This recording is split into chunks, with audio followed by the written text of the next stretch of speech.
ప్రపంచవ్యాప్తంగా కార్మికులు పోరాడి తమ హక్కులు సాధించుకున్న గొప్ప రోజు మేడే అని మంత్రి కొండా సురేఖ అన్నారు.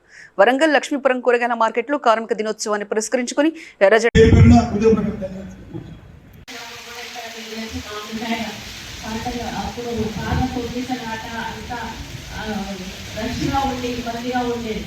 దానికి ఇప్పుడు 10 ఎకరాల స్థలం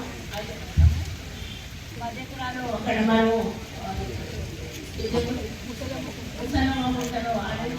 వాళ్ళు చాలా హ్యాపీగా ఉంటారు. వాళ్ళు కూడా కనీస ఫెసిలిటీస్ అక్కడ బాగా ఉంది.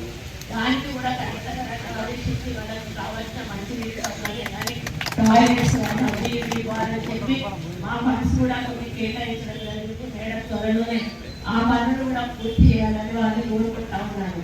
ఇంకొకటి ఏంటంటే మన కార్మికులు ఐక్యత వర్తిల్లాలి. ఈ ఐక్యత అనేది చాలా ముఖ్యం.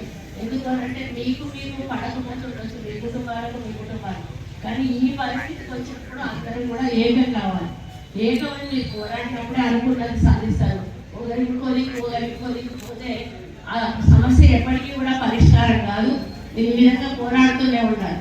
కాబట్టి ఈ రోజు ఎప్పుడైనా అందరూ కూడా ఒక వేదిక మీదకి వచ్చి మన సమైక్య పోరాటం చేస్తా ఉన్నారు. ఇదే పద్ధతిలో పోరాటం కంటిన్యూ అవ్వాలి. తప్పకుండా ముఖ్యమంత్రి గారు